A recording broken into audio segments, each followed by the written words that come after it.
এবছর আশুরার রোজা কবে রাখতে হবে? এই বছর অর্থাৎ 2024 সালে আশুরার রোজা রাখবো আমরা এই যে জুলাই মাস যেটা চলছে এই মাসের 16 এবং 17 এই 2 দিন, অথবা 17 এবং 18, আর বার হিসেবে সামনের মঙ্গল এবং বুধবার, অথবা বুধবার এবং বৃহস্পতিবার। যেহেতু জুলাই মাসের 17 তারিখ বুধবার হলো আশুরার দিন, অতএব সেই দিনটা আমরা রোজা রাখবো অবশ্যই।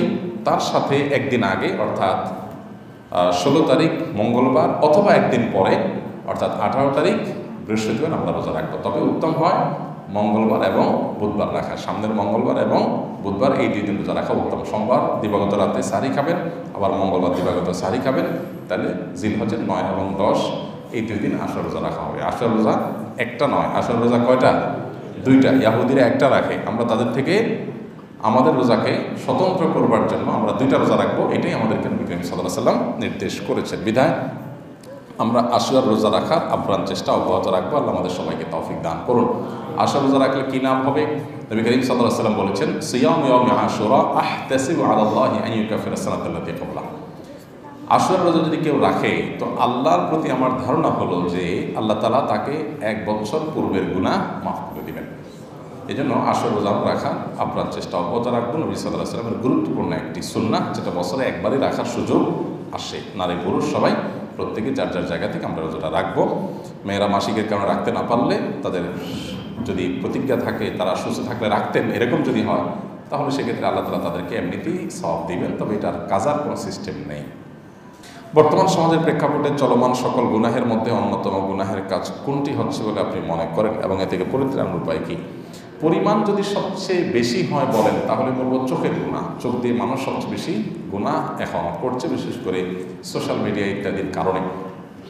আর ভয়াবহতার বিচার যদি বলেন কোন অপরাধ ভয়াবহ অপরাধের মাত্রা আমাদের মধ্যে সবচেয়ে বেশি, তাহলে আমরা বলবো গুনাহের মধ্যে, কবিরা গুনাহের মধ্যে হারাম ভক্ষণ করা, মানুষের হক নষ্ট করা, এগুলো আমাদের মধ্যে সবচেয়ে বেশি।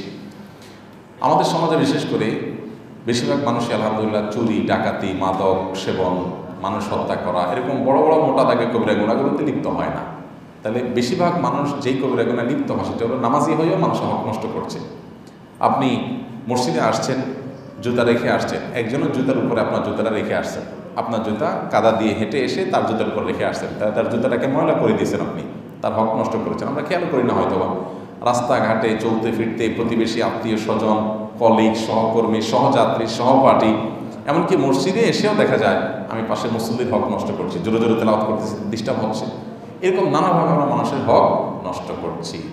আমরা লেবাসি পোশাকে ইসলামে বিশ্বাসী, আমরা আচার আচরণে বেশিরভাগ মুসলমানরা ইসলামে বিশ্বাসী না। এই অপরাধটা, মানুষকে কষ্ট দেওয়া, মানুষের হক নষ্ট করা এবং উপার্জনের ক্ষেত্রে হালাল হারাম বিবেচনা না করা, এই অপরাধটা আমাদের সমাজে ভয়াবহ অপরাধের মধ্যে মাত্রায় বা পরিমাণে সবচাইতে বেশি। বাঁচার উপায় কি? বাঁচার উপায় খুবই সিম্পল। এগুলো থেকে বাঁচার জন্য সংকল্প করা, এগুলোর ভয়াবহতাটা বোঝার চেষ্টা করা, যে আমরা যত নেকামল করি না কেন, মানুষের হক নষ্ট করলে, মানুষকে কষ্ট দিলে আল্লাহর কাছে ওই নেকামলের কোনো মূল্য, ভ্যালু থাকবে না। এটা আমাদের পরিষ্কারভাবে জানতে হবে এবং ক্লিয়ার করতে হবে। আল্লাহ তাআলা আমাদেরকে বোঝার তৌফিক দান করুন।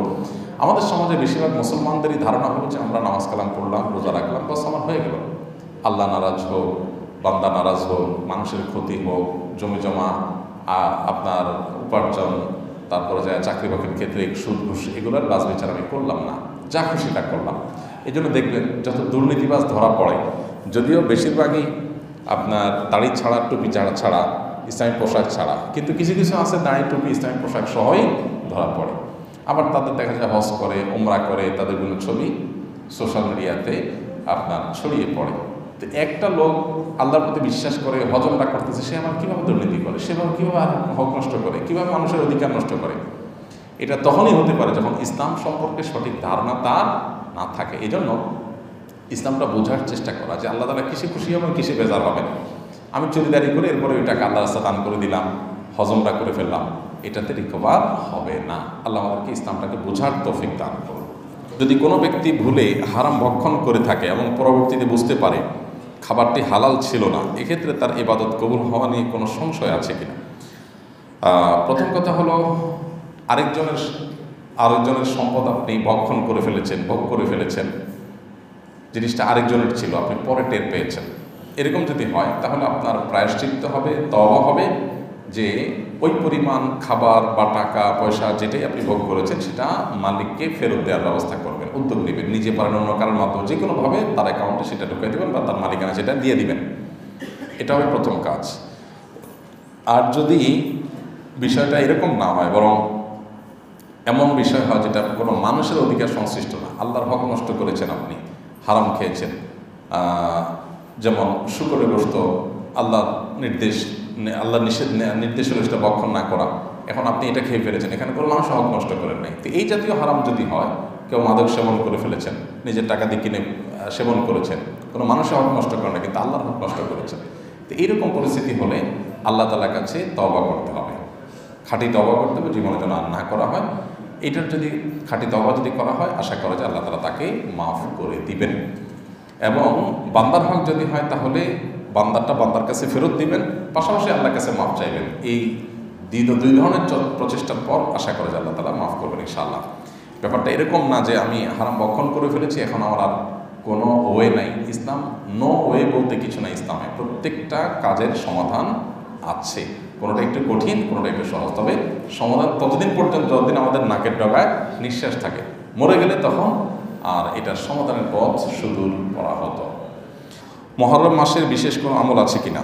মুহররম মাসের বিশেষ এবং স্পেশাল আমল হলো বেশি বেশি নফল রোজা রাখা। নবী করিম সাল্লাল্লাহু আলাইহি ওয়াসাল্লাম বলেছেন, আফদালুস সিয়াম বা'দা রমাদান শাহরুল্লাহিল মুহররম। রমাদানের পরে আল্লাহর কাছে সবচেয়ে উত্তম রোজা হলো আল্লাহর মাস মুহররম মাসে নফল রোজা রাখা। অর্থাৎ রমজানের রোজা তো ফরজ রোজা, সেটার সাথে কোনোটা তুলনা চলে না। রমজানের রোজার পরে সবচেয়ে বেশি নফল রোজার জন্য আদর্শ মাস হলো মুহররম মাস। নবী করিম সাল্লাল্লাহু আলাইহি ওয়াসাল্লাম শাবান মাসে সবচেয়ে বেশি নফল রোজা রেখেছেন।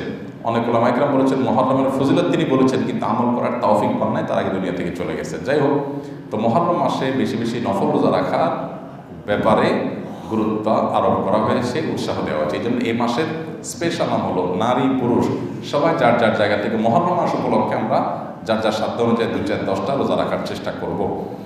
সোমবার বৃহস্পতিবার যারা রোজা রাখেন, চাঁদের 13, 14, 15 যারা রোজা রাখেন, আশুরার যারা রোজা রাখেন, এগুলো তো রাখবেনই। মাস হিসাবে এই মাসের রোজার মাস হিসাবে, আদর্শ রোজার মাস হিসাবে হাদিসে যে মর্যাদা বলা হয়েছে, নির্দেশ বলা হয়েছে, সেই কারণে আমরা কিছু নফল রোজা রাখার চেষ্টা করবো ইনশাআল্লাহ। এছাড়া মুহররম শব্দের অর্থেই সম্মানিত, এই মাসটা মর্যাদাবান, সম্মানিত 4 মাসের ভিতরে সবচেয়ে সেরা মাস। আবার এই মাসে আশুরা রয়েছে, সেজন্য এটার মর্যাদা অনেক বেশি। নবী করিম সাল্লাল্লাহু আলাইহি ওয়াসাল্লাম এটাকে শাহরুল্লাহ বা আল্লাহর মাস বলেছেন। এখান থেকে এই মাসের মর্যাদা মর্তবা বুঝে আসে। এই জন্য অন্য যে কোনো সময় চাইতে এই মাসে পাপাচার থেকে আমরা বেঁচে থাকার চেষ্টা করব। রুটিন যে কাজগুলো আছে, 5 ওয়াক্ত নামাজ ইত্যাদি, এগুলো বিশেষ গুরুত্ব এই মাসে দেব। এবং সম্মানিত মাস যে যাচ্ছে সেই কনসেপ্টটা যেন আমাদের মাথায় থাকে, এবং এই মাসে বেশি বেশি নফল রোজা রাখবো। আল্লাহ আমাদের সবাইকে তৌফিক দান করুন। আস-সুন্নাহ ফাউন্ডেশন, উম্মার স্বার্থে সুন্নাহর সাথে।